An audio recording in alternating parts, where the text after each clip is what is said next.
drink of water periodically, and then of course Selena will present me with a bottle of cognac afterwards. Anyway, the topic is modeling and freeze drying. This has been going on for a while, so there is a past, there is a current state, and maybe not quite as active as some of us would like to see, but certainly Sergei Cheslov has been doing a lot of modeling, and there's a paper here that makes for pretty good reading. It's a fairly recent paper, and I haven't attempted to just copy that paper, but it's something on the same topic, and one ought to take a look at it. And we're going to look at a few of my, let's say, desires for the future. I'm not going to look, 100 years in the future, but just what should be coming down the road in a reasonable period of time that could be implemented. So this doesn't change here. That's interesting.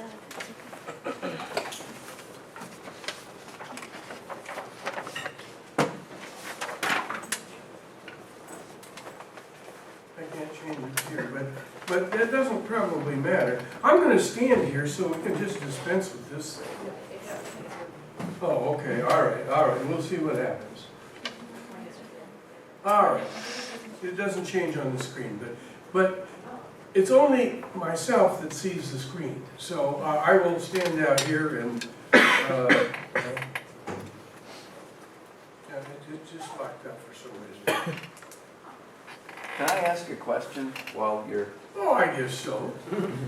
I think of modeling as being empirical. I don't think of application of first principles as modeling. Am I out of step with everybody else? Well, Everybody else is, I think, too broad of a statement. However, within the confines of our profession, particularly led by thinkers, and I put a question mark after that, at the FDA, the concept of modeling has largely been statistical modeling, completely empirical. We will actually get to that a little bit, but for the most part, people regard setting up a design of experiments and running through the usual routine that tells you how many experiments to do, what experiments to do, and it assumes the world is governed by either straight lines or parabolas, and then it tells you what the response surface is, which is probably okay in general if you interpolate, but don't dare and extrapolate. Physics really should be the driver, and if you don't understand the physics, you have little recourse but what to go with a completely statistical approach. But with primary drawing at least, and even to some extent with secondary drawing and even freezing, we understand at least some of the physics. With primary drawing, we understand really the physics pretty well. And so there's really no need to go with a completely empirical approach. It's not to say that we calculate things from first principles. We don't. We basically use sort of the mass transfer analog of thermodynamics. I mean, it's a very elaborate bookkeeping system which allows you to relate changes in one variable to changes in another variable. In this case, we're actually driven not by thermodynamics, but by heat and mass transfer, in the simplest form, steady state heat and mass transfer. And that's what we're going to spend a fair amount of time at. So some of us, including certainly Sergei and this group, do believe that we do model by, we use physics to model. We accept the proposition that energy is conserved and momentum is conserved. These are hardly factors that are questionable as long as we're not dealing with things like approaching the speed of light and this sort of thing. But freeze drying is a slow process. We don't approach the speed of light at all. So anyway,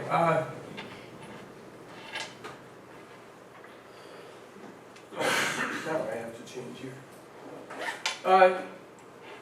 This is perhaps not the earliest work on trying to model or apply theory to freeze drying, but it's certainly one of the earliest.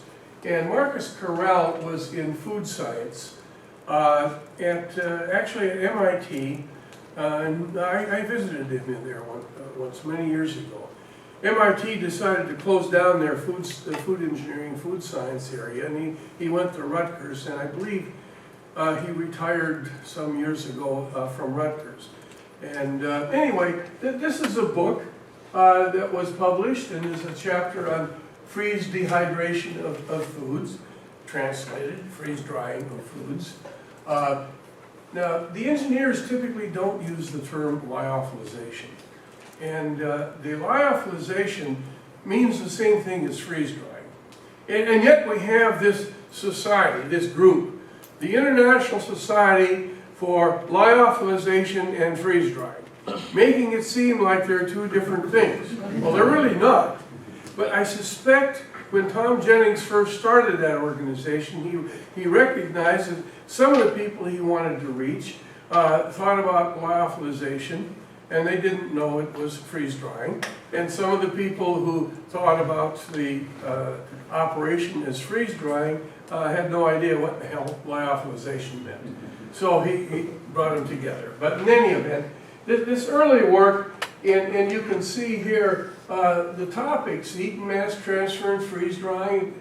And then here are a few equations which, if you interpret the symbols correctly, are basically the steady state heat and mass transfer equations that we're accustomed to. This one really deals with mass transfer, not heat transfer. But you know, there was activity clear back when.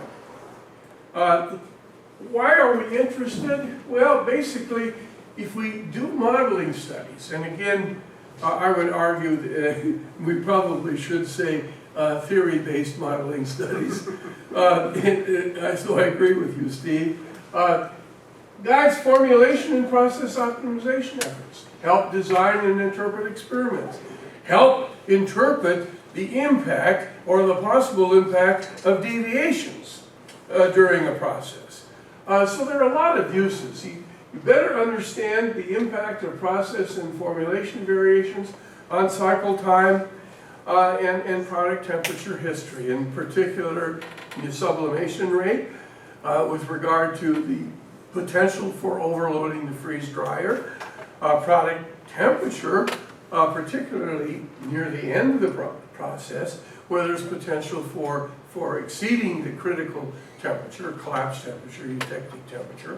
And so you can adjust chamber pressure and shelf temperature, you can vary time, and you can see what impact this has.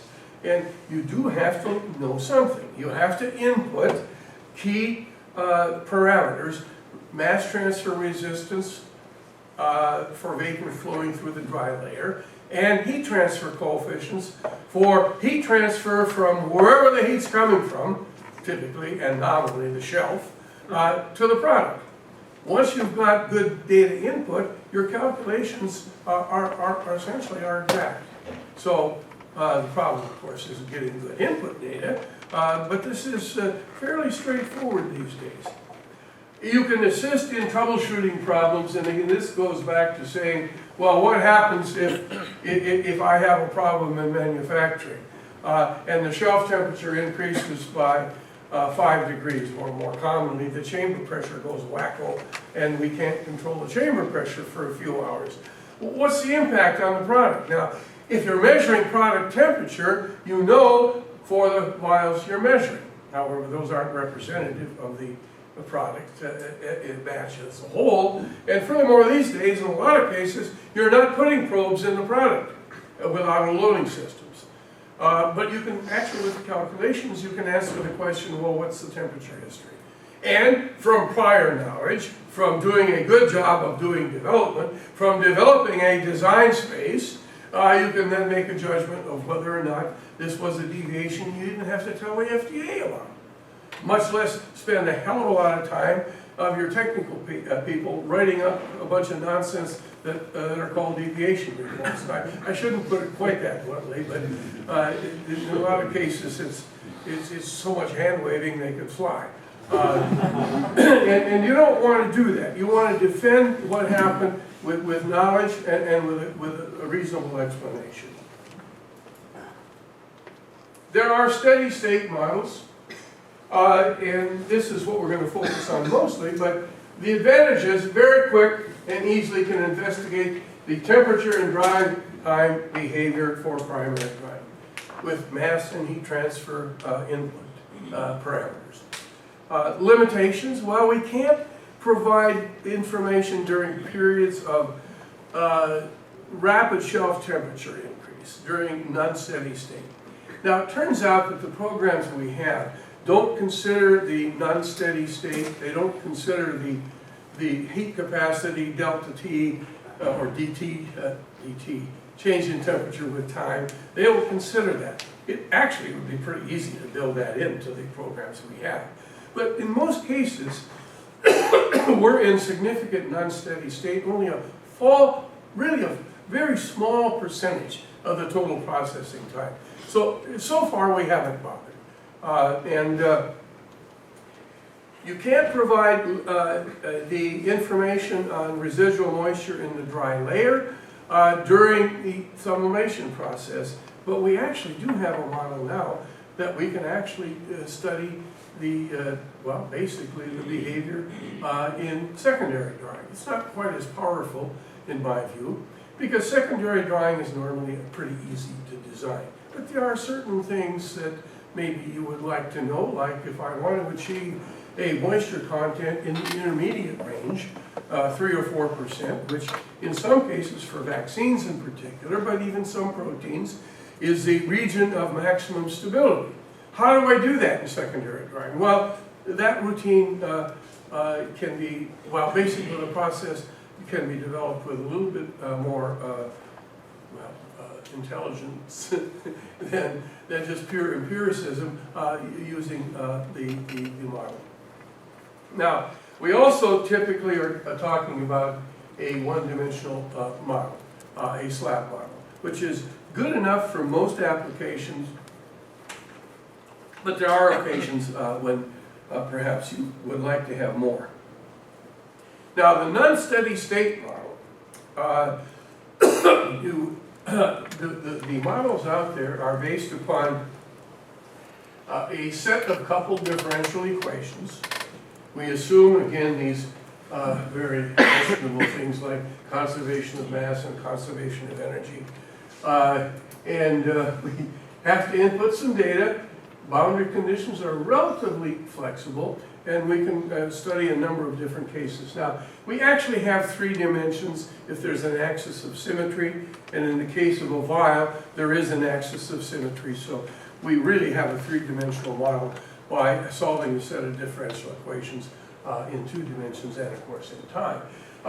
Use finite element analysis, and, what we have done and what others have done is use a software assembly that we call passage freeze drying. This started back when I was at Lilly, got into in a collaboration with folks at Technalysis, which is a software engineering company in Indianapolis. Now, I haven't talked with them for a while. I assume they still are there. And together we developed a modular software package. The passage refers to their name for this kind of software, which can be describing heat flow in automobile engines, which is actually kind of impressive when they present the movies on that, but also applied to freeze drying. And we have a series here. I don't necessarily claim this is complete, but one of the first applications that I have seen of the complex sorption, basically it's a sorption sublimation model, meaning that during freeze drying we have primary drying, and as the ice front recedes down, the quasi-dry layer is undergoing secondary drying. In some cases not that much, but in other cases quite significantly. These models actually account for that. And you can get some additional information from that. And the model that was developed by Tom Liapis and co-workers was published a number of years ago, 1985. And that's really what we based the passage freeze drying on. Used that kind of as a basis, modified some of the boundary conditions, and some of the boundary conditions that Liapis and group were using were not physically all that reasonable. Tom is a great theoretician, but he's not really an experimentalist. But it's really a remarkable paper. We published one paper describing our version of the Liapis paper, and then another one where basically the focus was more on how you actually choose the boundary conditions, how you actually evaluate the boundary conditions from data, and then finally a fairly detailed comparison of the calculations with data. And I'll show you just a bit of that in a moment. And then there have been a number of publications coming from Barisi's group in Torino, and this is one example. And it's really very, very much the same as number one and number two. And it's got a few different features, but for the most part, it's very, very similar. And now all of these require a fairly extensive set of calculations. The programs don't run in a few seconds. And when we were first running the passage freeze drying, actually we had to set up with a special computer. That's not true anymore. You can run it on an ordinary desktop. But we had a special program on a special computer, which wasn't that cheap. And doggone run took all night, and sometimes 24 hours, depending on what we were trying to do, which is a little disconcerting because you'd like to get your answer a little quicker than that. But you get more data than you can possibly digest, and so it gives you an awful lot of information. The basic model sort of looks like this: frozen material, dried material up here. The interface generally is curved. You don't assume it's curved. This is a finite element, and the surface is sometimes not curved in exactly that way. It depends on the input data, which is determined from the physical parameters of the drying system. Sometimes what happens is you get drying along the wall and across the bottom, and you can actually predict that. That's unusual, but it does happen. But anyway, you've got radiation, conduction, and maybe convection through the bottom. And you've got radiation from the top, radiation from the sides, and if this vial is in the center of a hexagonal array, the radiation from the side is zero. If it's an edge vial, well, the radiation from the side is not zero. And so basically, the model is fairly complete. We don't include convection. And it's because we have some other data that suggests convection, at least at the 3 or 4 or 5% level where we can detect. It isn't important in the freeze drying that we commonly do. There is still some question on whether or not at other conditions convection does become significant. Well, some results.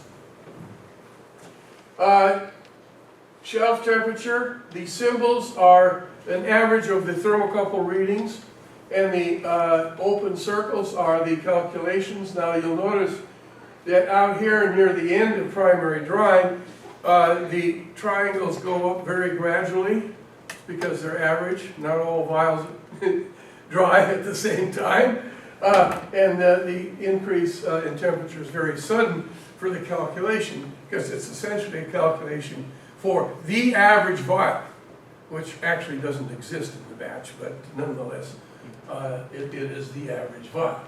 Now, looking at temperature profiles, bottom, partway down to the bottom, about halfway down, and then right near the top. And this breakpoint here is actually the ice receding beyond the thermocouple. And so qualitatively, this is what you expect, this is what you get. Secondary drying. This is the theoretical curve in the hard black line, and there are two sets of experiments, filled circles and open circles. Their attempts to essentially duplicate the run. And the agreement is pretty good. Calculated by passage as a function of time and secondary drying across the horizontal, percent residual water. In the vertical bars, that's the sides. The bottom is the solid bar, and the top is the horizontal bars. And you can see that initially and for the first few hours, there's a fair temperature difference between the top and the sides. And the side is basically bottom side. The top temperature, or the top moisture content starts out lower, and all of them recede down, but you can see by the time you get near the end of secondary drying, the moisture contents merge.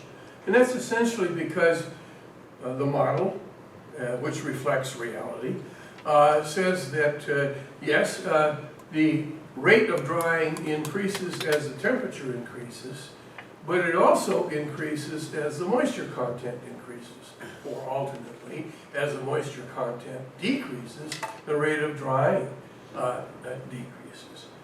And so therefore, the moisture contents do ultimately merge. Okay, now we're going to go back to the steady state. What if calculations, design space evaluation. These are important investigations. If you do everything empirically, it's going to cost a fortune. And you're probably not going to learn enough to extrapolate to situations that you haven't really covered before.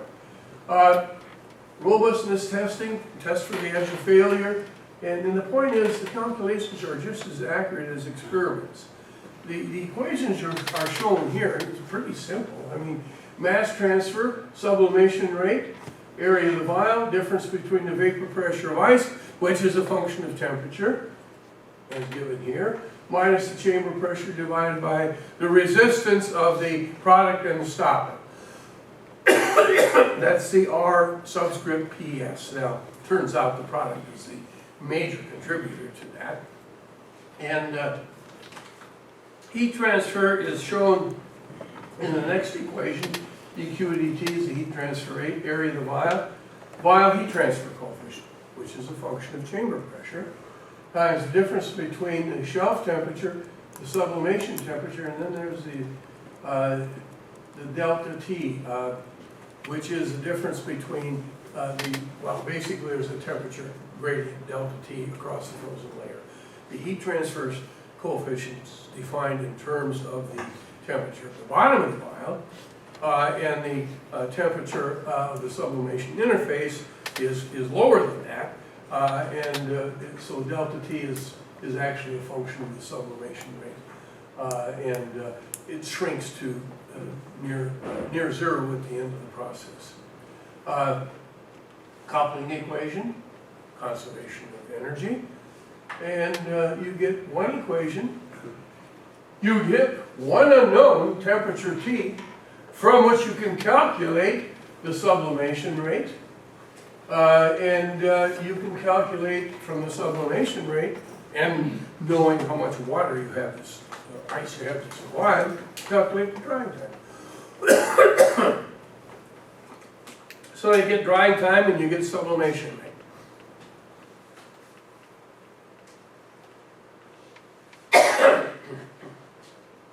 The equipment, basically, carry on the experiment in a freeze dryer, where the experiment is in blue, and the red is calculations from this model. We're looking at several products, PVP and mannitol, several different vials, Wheaton 5816 and then a 5303. These are Lilly designations.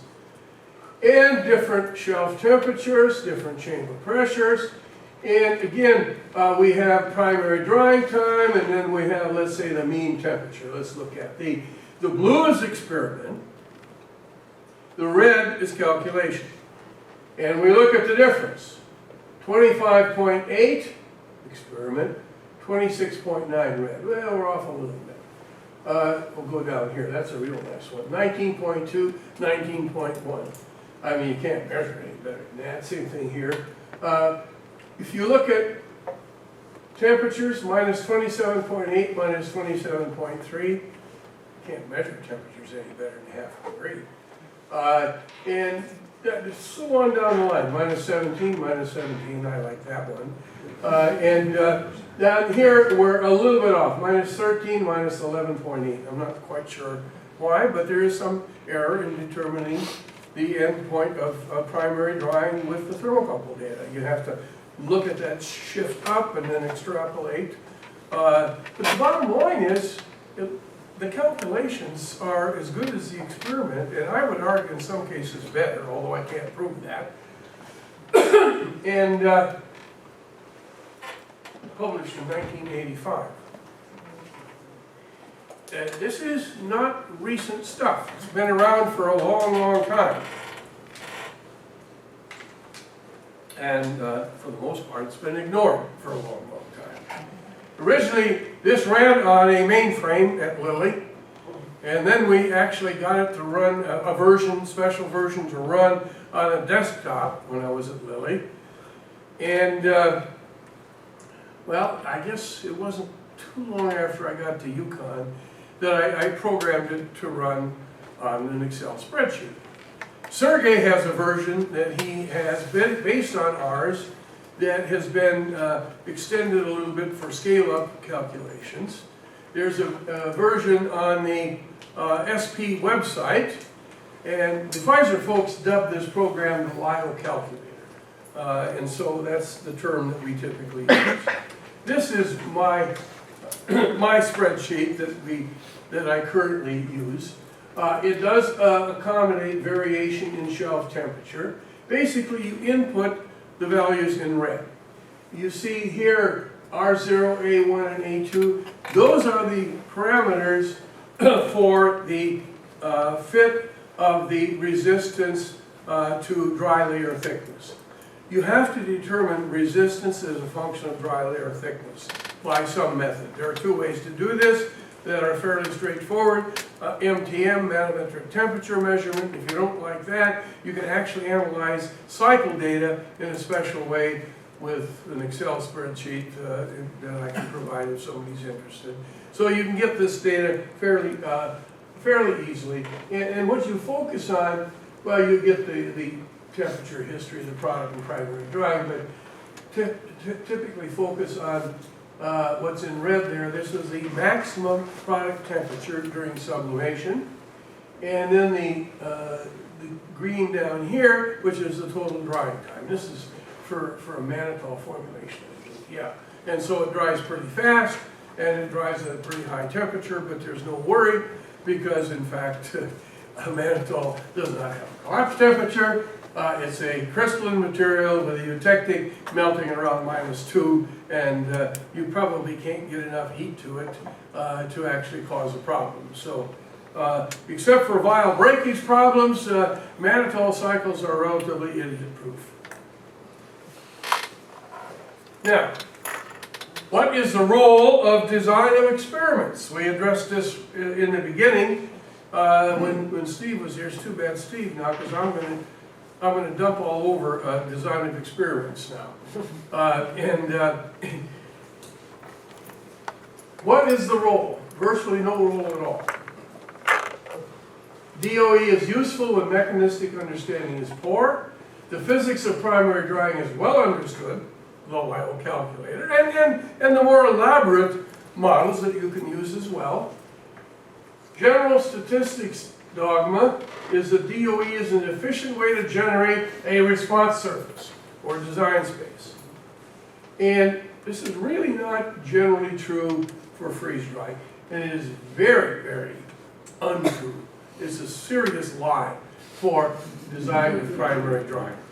And now I presented this slide when I gave a short course to the FDA on the, it was QED for freeze-drying proteins. And there was no pushback on that at all. I gave a, well, essentially it was a half-a-day short course to the Chinese equivalent of the FDA, just about a month ago. And there was no pushback on that. So, at least from the people in the audience, they were either too afraid to argue, or they, and that might have been true in China, but in the US I don't think it's true at all. Because we had one of the people there arguing about how we use the risk analysis. And so they weren't bashful at the US FDA. But again, acceptance of this idea. Now, that does not necessarily mean that each reviewer is in agreement with this. And therein lies the problem. The FDA is quite heterogeneous, and our institutions are heterogeneous. Not everybody at the University of Connecticut is wonderful. Maybe at Purdue they are, but not anymore. All right, so here we go. If you want to approach this with a DOE, you go to jump software and you do a box-Benken design. That's one possibility. We have 3 independent variables: chamber pressure, shelf temperature, and ice nucleation temperature. I'm being bold and I'm saying that now we have really graduated to the point where we're going to control freezing and we're going to do ice nucleation temperature. And we have a number of responses, drying time, product temperatures, and so forth. Well, what the program says is you should do 15 experiments, okay? And it tells you how to mix up the chamber pressure, shelf temperature, and ice nucleation temperature variables. And that's probably sensible. And then these are the outputs, which actually I calculated from the lab calculator. But the point here is it told you to do 15 freeze drying experiments. Average, I say, of at least 2 days per experiment. That's 30 days runtime. Now, Sergey says, nah, it's at least 3 days per experiment. But I'm going to be really gentle here, and I'm going to say 30 days. Physics driven. Basically, you have to do the green shaded experiments. Number 4, 7, 9, and 15. 4 experiments. That's 8 days. Now, if you're going to do the physics-driven, the Lyle calculator-driven, whether it's my version, Sergey's version, or the version on SP, you do need vial heat transfer coefficients. But a company has typically a group of vials that you commonly use for freeze-drying. And you need to determine the vial heat transfer coefficients for each of those. You can do that in one of several ways. The average heat transfer coefficient you can get with TDLAS, and that goes very quickly. You could frankly do the whole series in one day. But with a gravimetric method, which is the only thing you can do if you're interested in individual vials and individual positions. That takes about a day for each pressure. So 3 pressures, about 3 days. But once you do that, and maybe check periodically to make sure the vendor is giving you the same vials, we've done that with 2 companies now, and they do reproduce what they've been doing. One company doesn't necessarily give you the same heat transfer coefficient as another one, but Amcor, well, they don't exist anymore, but when they did, they gave us the same heat transfer coefficient batch after batch. You need to determine the dry layer resistance. Now, sometimes you can estimate that reasonably well if you have a lot of experience with that type of formulation, but normally you need to measure that. It's unique to the formulation and to the ice nucleation temperature. Resistance goes up with a lower ice nucleation temperature with a higher degree of supercooling. And you need to run the green runs to get these data. Now, resistance evaluated from MTM data or from product temperature cycle data. And again, Excel spreadsheet is available for those of you who want that. There's actually a publication in the literature on how to do this, which is more exact, more sophisticated, and a whole lot more labor intensive than the Excel spreadsheet. But there are other ways to do this from a conventional freeze drying run. Prudent to do one of the runs that gives a high product temperature to compare with the center point. This is necessary if you're going to run close to either a eutectic or a collapse temperature. Because experimentally, and I would argue with theory as well, that if you run close to a liquefying type temperature, the resistance now starts to depend on temperature. It doesn't otherwise. Well below the TG prime, certainly it doesn't depend on temperature. So that means that one of these runs you need to make to different temperatures so you get an idea of whether the resistance is temperature dependent. And you need at least 2 points to define the temperature dependence. Probably a good idea to do a third run simply to get better temperature dependence, if that turns out to be an issue. Sergey likes to freeze dry well above the collapse temperature, and so he needs to run at several temperatures to get the resistance as a function of dry layer thickness and product temperature. This dependence we noticed, oh my God, when I was at Lilly, one of the first freeze drying publications at Lilly. And so it is documented that this phenomenon does occur, and it's nothing all that unusual. Well, maybe it's unusual, but nonetheless, it does occur. Now, the point is that we got a total runtime of 8 days, having made the investment in the heat transfer coefficients, okay? Give you that. 8 days. We save 22 days, and if this is a blockbuster drug, we save $66 million. Now, if you say, I'm going to save $66 million to the boss, if I use this particular procedure, well, you'd have a strange boss if they wouldn't say go ahead and save $66 million. Anyway, evaluation of design space. We'll go through that a little bit. From experiment, resistance, heat transfer coefficient, evaluate the limits imposed by the equipment. You can overload the freeze dryer due to one of several reasons.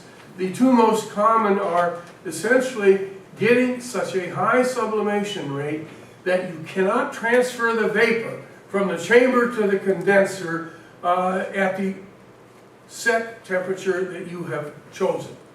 Because at the exit from the chamber to the condenser, along the axis of the duct, the flow velocity gets up to the speed of sound. Not the speed of light, but the speed of sound. And when that happens, can't go any faster. So if you sublime faster than that, what happens? Well, the gas density has to increase. And so that means the pressure goes up in the chamber out of control. The second problem that can happen is the refrigeration and condenser system is not working properly, under-designed typically, and you can't condense the ice fast enough to maintain the temperature of the ice at the surface in the condenser at a pressure that is lower, much lower than the desired chamber pressure. And you can establish those limits by doing some operational qualification testing where you need to spend a day or two. Well, I said a day, but Sergey says 2 days or 3, and Sergey's probably right, but in any event, that needs to be done when the dryer is, well, basically is first commissioned. It can be done at the factory. However, the people who make freeze dryers tell me that You folks who use freeze dryers don't like to pay for that, so well, it doesn't get done, is what it amounts to. Commonly, I mean, there are companies that do it. Pfizer does it. Lilly used to do it. I think they still do. And I don't know about anybody else. But in any event, these limits of the equipment are probably not that common, but they can occur, and they can be a real shock. Use steady-state heat mass transfer to evaluate the mass flux and product temperature as a function of chamber pressure and shelf temperature. Calculations are fairly straightforward. For the sublimation rate at fixed product temperature as a function of chamber pressure. Sublimation rate, vapor pressure of ice. Fixed temperature, that's a constant, okay? Chamber pressure, that's the variable. Resistance, well, that's going to be a constant. That is independent of chamber pressure. So this is going to be a straight line, very straightforward. You can do this, back on the envelope. We do it in Excel, but it's simple.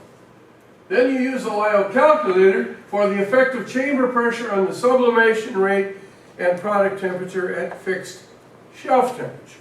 And you get a series of curves. The sublimation rate versus pressure characterizes how close you are to the dryer overload, or maybe the choke flow curve. The product temperature versus pressure at fixed shelf temperature defines how close you are to the too hot limit, how close you are to overheating the product. Now, in many cases, you can freeze dry way above the collapse temperature, and it doesn't damage the product. With any, well, in some cases, you can't even see the damage at all. If you look with scanning electron microscopy or measure BET surface area, then you see a difference. But you look at the sample and it doesn't look any different, it doesn't impact any critical quality attribute. But if you collapse badly, or if you look at it and it looks really ugly, you may have a problem in the marketplace. So they don't really refer to that as a critical quality attribute, but on the other hand, it's a critical business attribute. Potential for too hot is near the end of primary drying, so it's that temperature that's most important.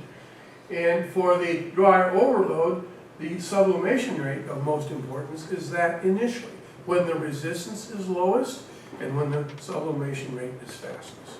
So the choke flow curve, you evaluate using the sublimation rate initially.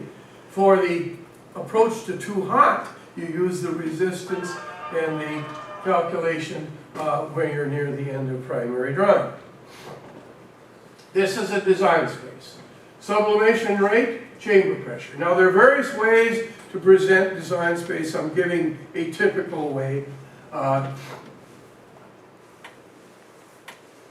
Where this curve right here, this straight line right here, that's the equipment limitation, the choke flow curve, which you established by experiment.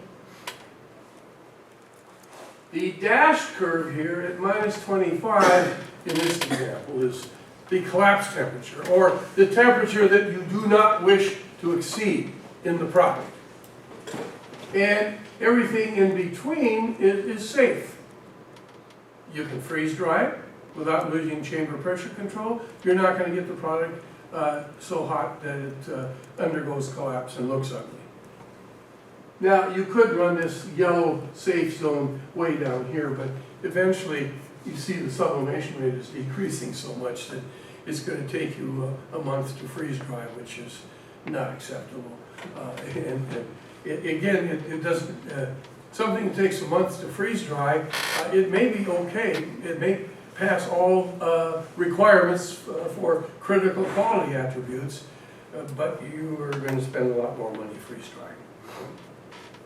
Now, you design the design space in the laboratory, not in manufacturing. you have to scale up the heat transfer coefficient and the resistance to manufacturing.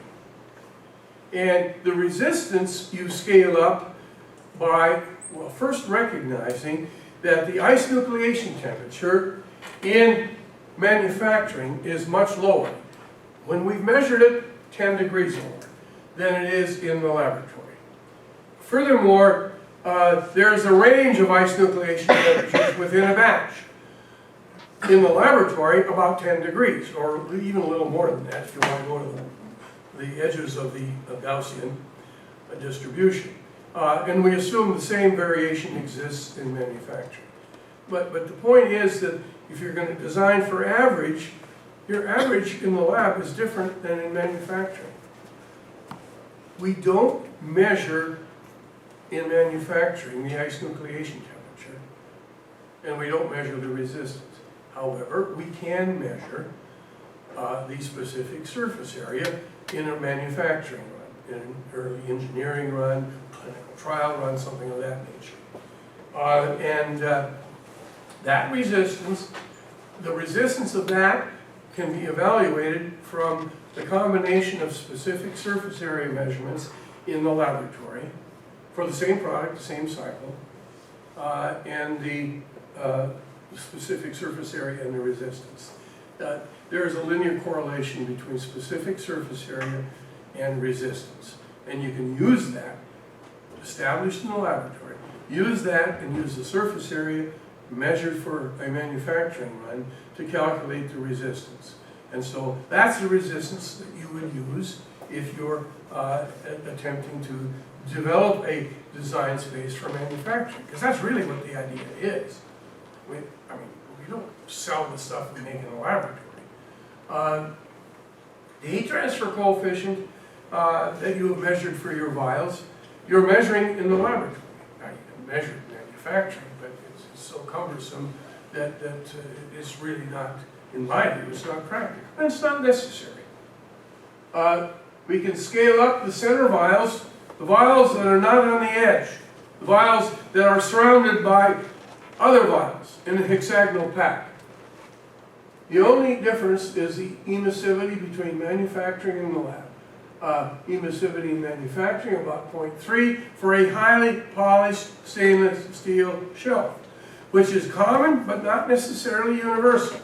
So you need to know the emissivity of the shelf. Laboratory, typically 0.65. I don't know any lab dryer that has a very low emissivity. That's a correction that's easily made. It is significant. It's not enormous. The magnitude of the heat transfer coefficients that we're looking at is normally around maybe 3 to 5 in terms of the units that we're using. And so you're seeing the difference here of about 0.3. And so it's, you know, it's significant, but it is, again, not enormous. The edge vials calculation is more complex because you've got radiation from the walls, you've got radiation from the band that surrounds the vials, as well as some gas conduction from the band that surrounds the vials. Now, we've developed an Excel spreadsheet that I'll show you an example of in just a moment, and you can calculate the difference between the vial heat transfer coefficient from edge to center for that particular vial or for the average of a batch of vials. In the lab, typically about 1.5. Manufacturing, well, usually from about 1.2 to 1.5, but the exact value depends upon the operating conditions, and it can vary over a wider range than that. Generally a little bit less than 1.5, but it might be down around 1 or even 0.5 in some cases. And so you have to determine some properties, and you use an Excel spreadsheet to calculate the difference between the edge and the center vial. This is between the average edge vial and the center vial. We have another variation on this which will calculate specific edge vial types. Those vials that touch the band, the vials that don't touch the band, vials in the corners, and we can evaluate a whole lot more than shown here. But this is the simpler routine. You just plug in variables that you know. Down here are some view factors which you have to get from, well, there are sources on the internet where you can get diagrams and look up and calculate view factors for the shelf spacings, for the difference between the edge of the vial array and the wall, and things of this nature. And so that's fairly straightforward. The values given here are for the Lyostar 3, for another lab dryer, for a production dryer. The view factors, they differ, but they don't have an enormous impact on the results. So you could even use these values and get a reasonable approximation. What is the scale-up factor? This is the edge vial effect. 10 to the 4th delta KD edge. The 10 to the 4th, these numbers are for our units, which are not necessarily sanctioned by the International Society that dictates units. These are in calorie units, because when I was growing up in science, energy was in calories or joules, and we measured things in centimeters typically, because we didn't deal with football fields. And so, anyway, that's another discourse. But anyway, what we're looking at is mannitol formulation, a sucrose-based formulation, which might be a good model for a protein, which is a relatively low-dose protein, and a protein formulation, which is a model for a monoclonal antibody formulation where there's a lot of protein in the formulation. And what you can look at is the laboratory here, manufacturing the edge trays. In other words, laboratory, we got trays, all right? Manufacturing, we could have trays. Some of them are in the center of the shelf. We can calculate that too, but that's not what's shown here. The vials on the edge, in the tray that's on the edge of the shelf. That's what's shown here. And then there's manufacturing with no trays. This is for an auto-loading system. There's no band. There might be a small ridge on the edge of the shelf of maybe a ½ centimeter to a centimeter. That's what's included here. But you can do the calculation with no ridge as well. And the difference, the scale-up differences aren't all that much. And so even if you don't go through the routine of calculating them, at least from these examples, unless you're that particular, you probably can just sort of look at this and make a guess. The numbers are a little bit more significant here for the difference between manufacturing no trays and the laboratory for sucrose. These edge vial effects tend to be a little bit more significant, and you can see actually the sucrose edge vial much bigger than the mannitol. They're more significant when you're running a lower shelf temperature, a lower product temperature. That's just the way the heat transfer turns out. But by and large, it's not a huge difference. Now, I have lied a little bit here, because this assumes the same wall temperatures in manufacturing as in the lab. Now, that's not true. However, we have measured wall temperatures in one small production dryer, and they're not that different. They will make a difference, okay? But semi-quantitatively, it's really not going to be a difference. Now, that's only one dryer that we've measured. Come on, guys, we need some data from you. We need some wall temperature data during the operational qualification, to get operational qualification data that we can use in process design and in construction of a design space, as well as in troubleshooting. Secondary drying, Excel-based. It's basically a series of steady-state calculations in the two halves of the dry layer, top and bottom. once primary drying is finished. Drying time is divided into a large number of time steps during which steady state conditions prevail, at least as a first approximation. And we need a water desorption isotherm that's unique to each material. How much it differs from one material to another, not quite sure. We're about to measure that in collaboration with Pfizer. We've got data on sucrose. And then mass transfer coefficient data is required, which you get from the experiment. Temporal variations of average moisture contents and product temperatures are outputs. And we compare with experiment. What we see here is the input parameters. Most of these are pretty simple, straightforward, and standard. And you decide what shelf temperature profile with time you want. You input that. The real key problems are input of the mass transfer coefficient. And that's something that you have to determine. How much that varies from one product to another, I don't really know. I suspect it would be considerable, but we don't know that. Comparison, calculated, and experimental, the green symbol. This is shelf temperature and product temperature. Product temperature, again, the green, and the big yellow line is the calculated. So we actually get very, very good agreement with experiment. And we go back and we compare with passage. And what we see is the heavy black line is the Excel calculated. The dashed line is the passage calculated. And I mean, they're in excellent agreement. And of course the data, as we've seen before, is in pretty good agreement.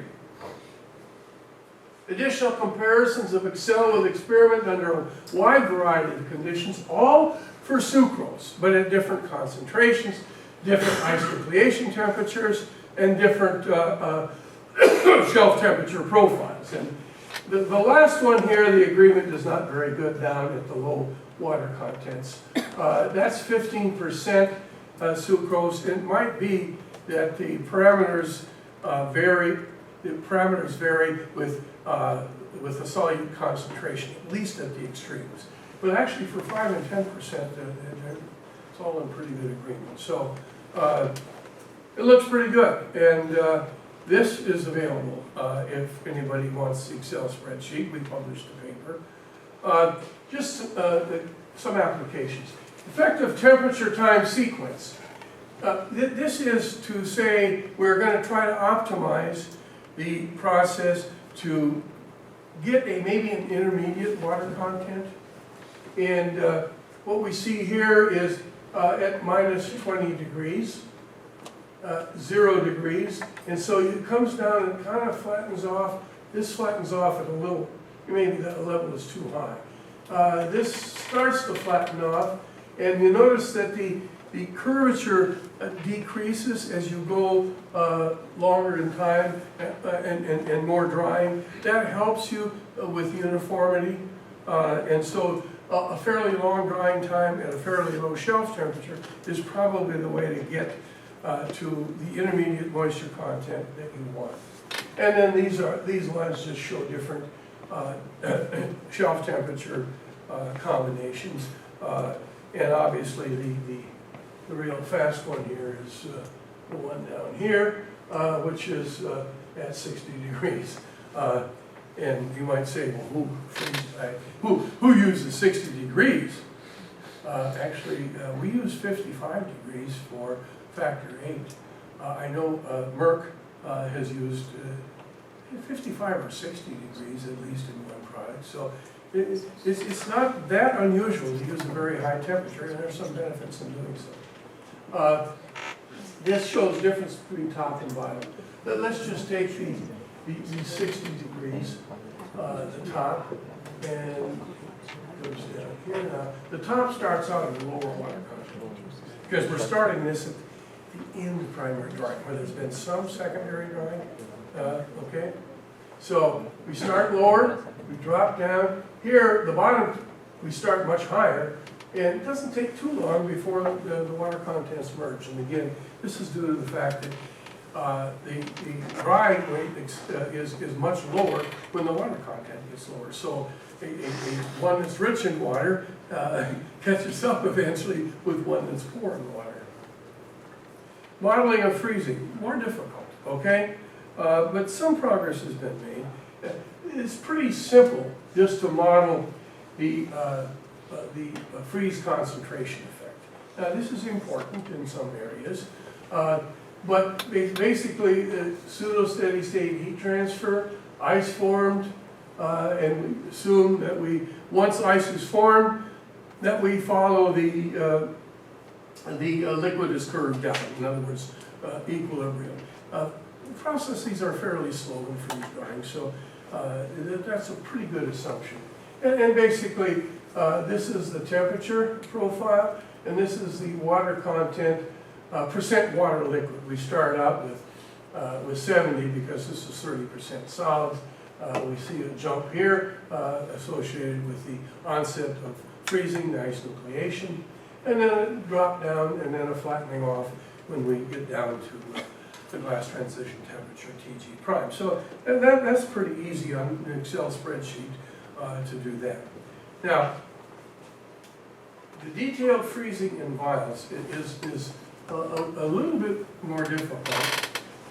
Again, what they're doing is using a heat transfer model. They're assuming that ice growth is dictated by the heat transfer only. Experimentally and from the model, the ice nucleation temperature is fixed. They ran a series of controlled ice nucleation temperatures. And this is Julien Andrews' work at the University of Lyon in France. And with the model, they fixed the ice nucleation temperature. And then they did the rest of it with heat transfer. Geometry is shown over here. These are cooling curves, but let's look at the size of the ice crystals, which they can get.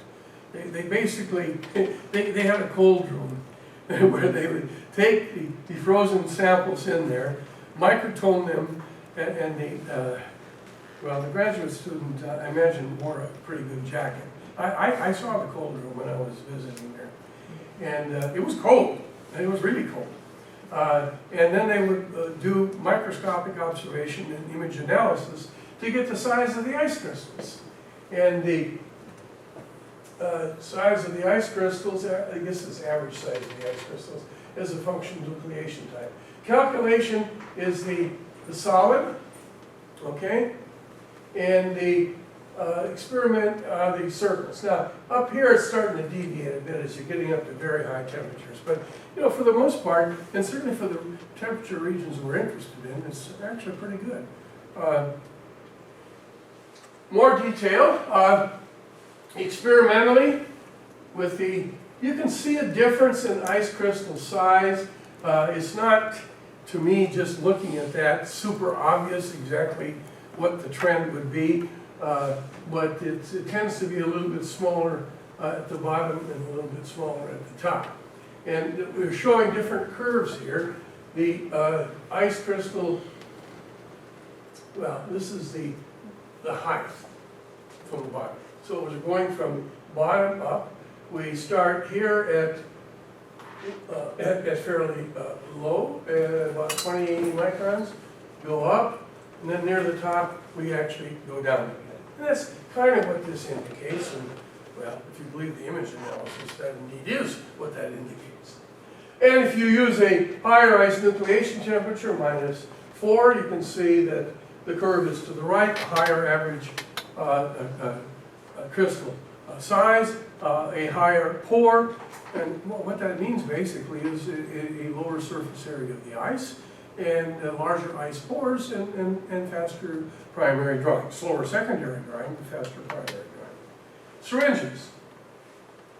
Again, a sort of a ice size versus, well, basically, this is the distribution, percent and ice crystal size, and you can see it comes up, and well, actually it doesn't probably go flat at the top, okay, but it's a connect the dots curve of the distribution of ice crystal size. And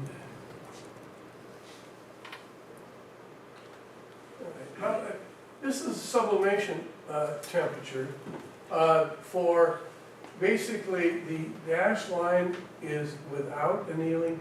Annealing is the heavy line. And so in primary drying down here, well, if you anneal, bigger ice crystals, bigger pores, more easy sublimation, and the product's going to run colder. And at least semi-quantitatively, that's what they get. Now, this is the freeze drying in syringes, and again, they don't model the nucleation.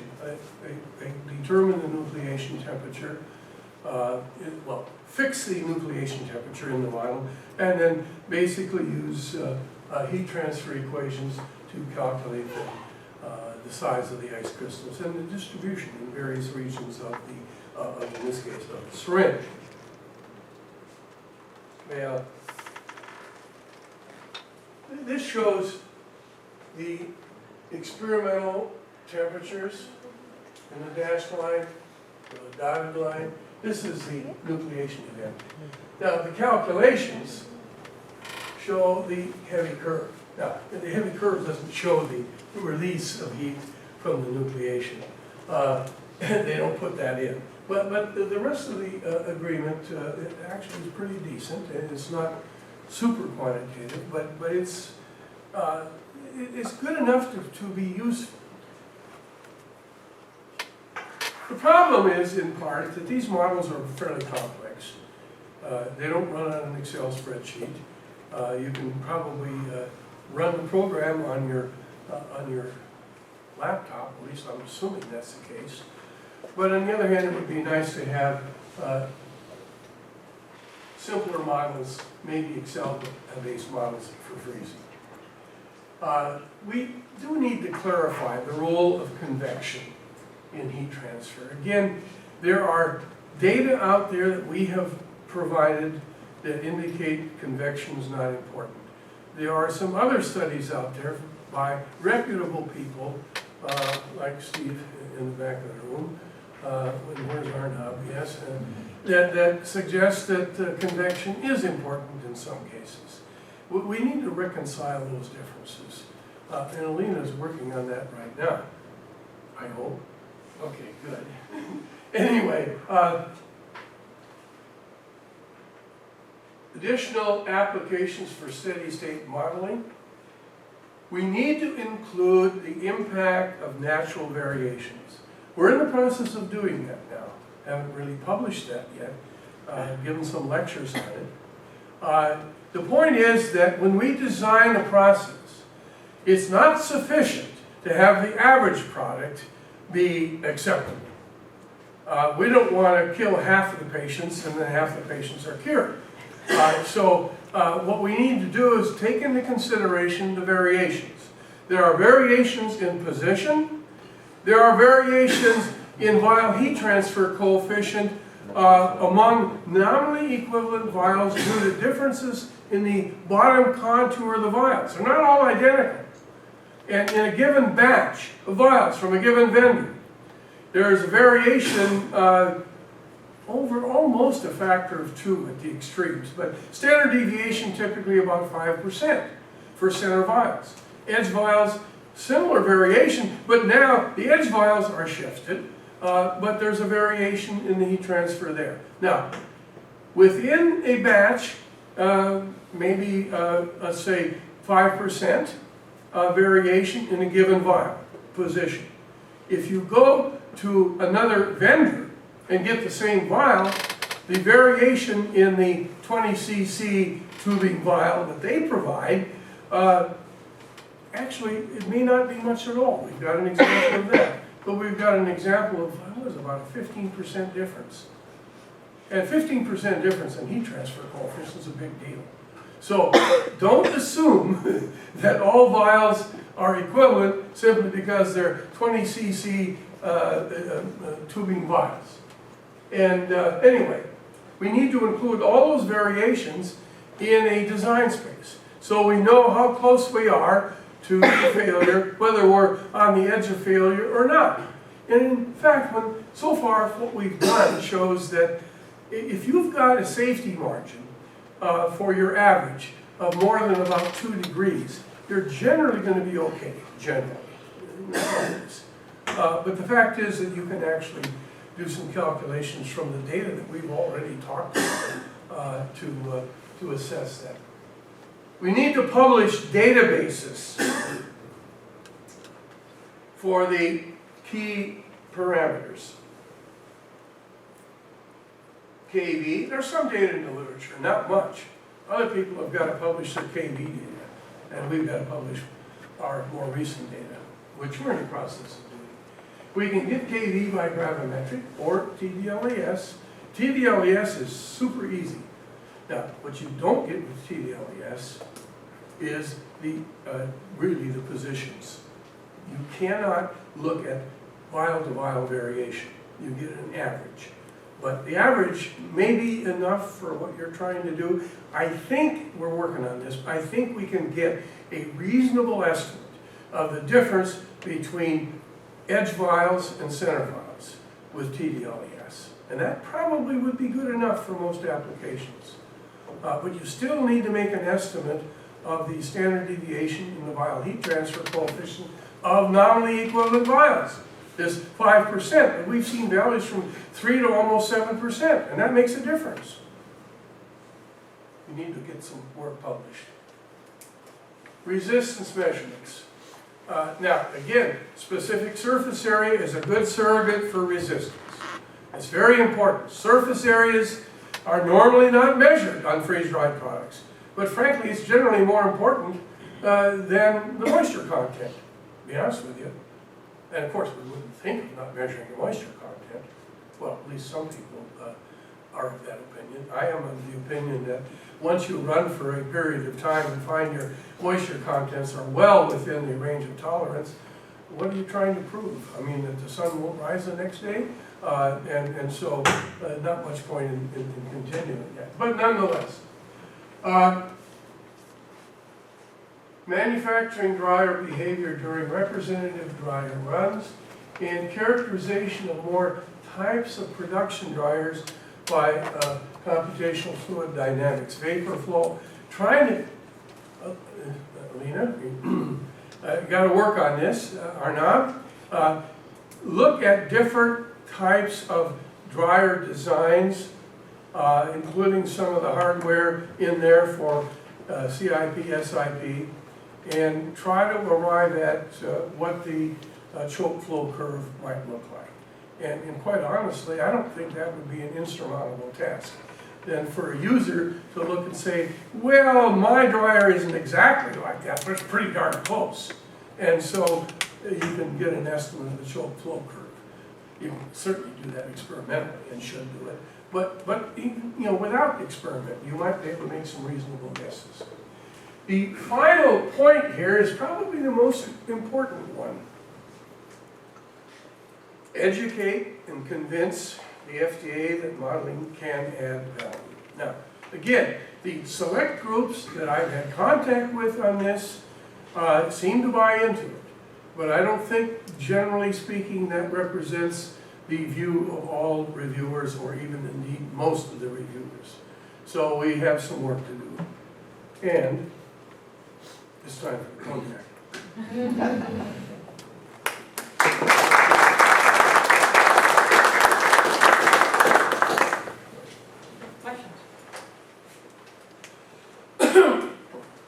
Arnav. Professor, in your recent publication on the secondary drying model, Yep. so one of the inputs, if I'm not mistaken, is the mass transfer coefficient you mentioned. Right.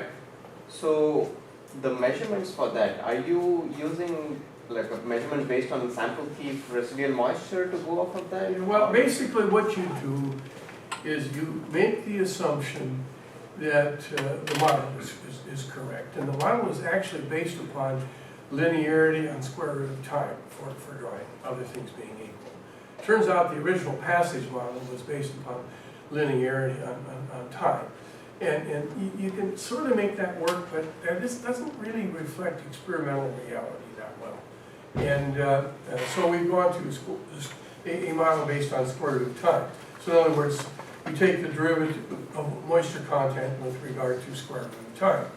And that involves a rate constant out in front, a K sub G. A rate constant for secondary drying, and then the difference between water contents at equilibrium and water contents at that time. A typical, at least if you disregard the square root of time stuff, typical equation to model mass transfer. Well, what we have done in the past is to essentially determine moisture content as a function of time during the freeze-drying process, determine the difference between the moisture content and the equilibrium moisture content, and calculated the K sub G directly. You can make that work. Turns out it works better. It's far easier to run the whole darn thing on the Excel spreadsheet and make some initial estimates of the pre-exponential, we assume Arrhenius behavior for the mass transfer, which is a pretty good assumption, I think. We basically assume a kg, which is a pre-exponential factor, times e to the exponent of an activation energy, basically, divided by RT, and then basically you end up with that model, and time is in there, that model, and you then, when you're done with running the program at your estimated values of the pre-exponential factor and the activation energy factor, you get an output. And you then do a minimization of the squares of the deviations from the calculated to the experimental. And using solver, evaluate both the exponential, both the activation energy and the pre-exponential factor from the data. And that turns out to be far easier, and actually it's more accurate. Gives you much better data. And so basically, what you need to do is make a freeze drying run in a laboratory dryer. And you then go to the spreadsheet, and you plug in, and you have to have somewhat reasonable estimates, but you can use the estimates for sucrose. They're going to be close enough for pretty much anything. And then you run your system, and out pops, after the solver is run, out pops the best values for activation energy and pre-exponential factor, which then essentially agree with the data in our experience, with that one exception, almost perfectly. So it works pretty darn well. But what I don't know is how those values are going to differ from sucrose to trehalose. My guess is not much. But from sucrose to a monoclonal antibody formulation with sucrose. I think there's going to be a difference there, but we're in the process of trying to do that. Yes? Yeah, so regarding the difference in the modeling the model that's based on DOE and the model based on the physics of heat transfer and mass transfer. So apart from the time, the amount of time and the number of experiments that is required to build a DOE model, what is the difference in the accuracy in the model? Well, I think the difference in accuracy within the range of variables studied is probably the same. I mean, I really don't know for the example I gave. Those were calculated values.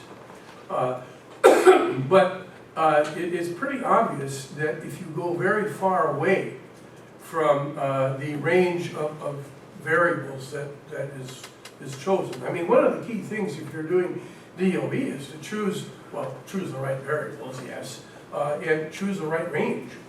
And if you have an excursion outside of the range that you've tested, then the question is, well, can you extrapolate?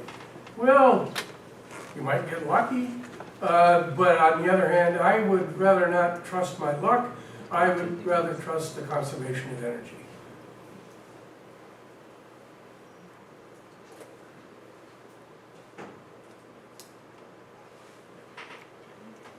Questions?